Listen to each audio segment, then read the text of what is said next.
I was privileged yesterday to go to Adelaide Oval, or as David King is now renamed it, the Adelaide Croval, and the Portraits got stormed yesterday. This was a fantastic game. It was a fantastic exhibition of footy, and the highlights in the first quarter were more than I've seen in most games this year for the whole match.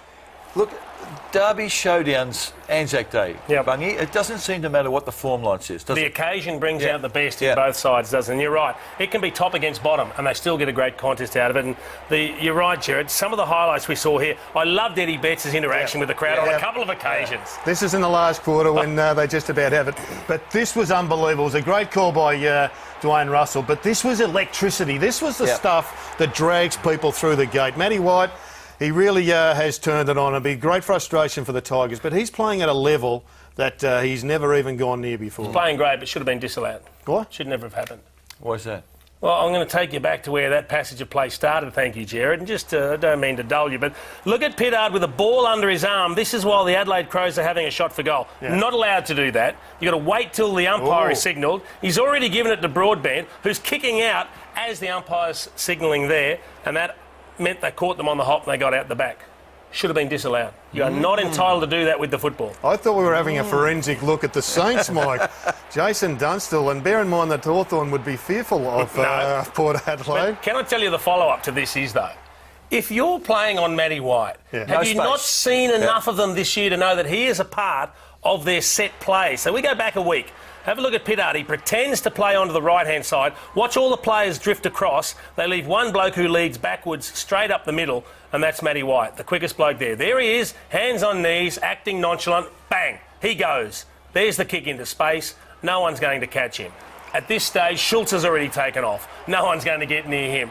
Surely, this comes back to what you said about Murdoch, Jared. Know your opponent. If you're near Matty White, get 5 or 10 metres goal side of him so that he can't do that. Good pick-up, Jason. Is that just confidence with Matty White? Should that? It's confidence. It's got to be fitness. It's got to be the extra environment. It's also playing in a good team. Yeah, but he's a playmaker. I mean, they get the ball to him now. He takes them on. Well, they're playing to his strengths. Yeah, they do. And he's got good players around him that can bring him into the game, and he's been a fantastic pickup. What it does show is that if you get it in quick to a bloke who can run, you're a big chance to convert, aren't you? Let's talk about the Crows. Since round 13, when they had that major upset loss to Melbourne at the Adelaide Oval, they've won games at Adelaide Oval against Collingwood, Gold Coast, North Melbourne and Port Adelaide. All sides in the 8. They're too good to be 7-7. Yeah.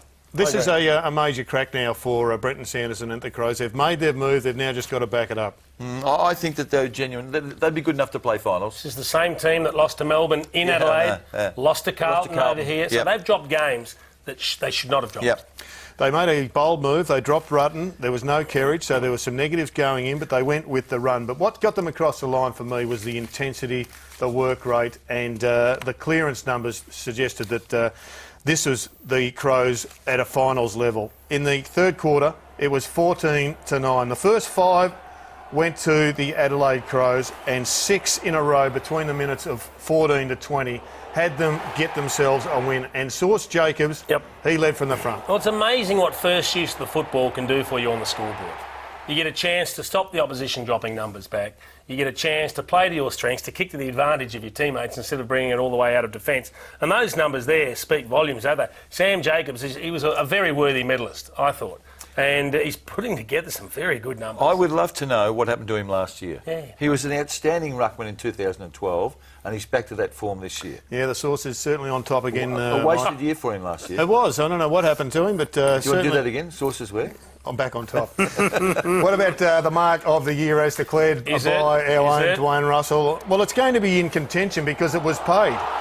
I mean, Gary Ablett Senior won Mark of the Year, and many people believe that he didn't control it. I'm one of those. Well, there's another one. There's another one, Joe. That was more like that. The Warwick Kappa one. But that's borderline.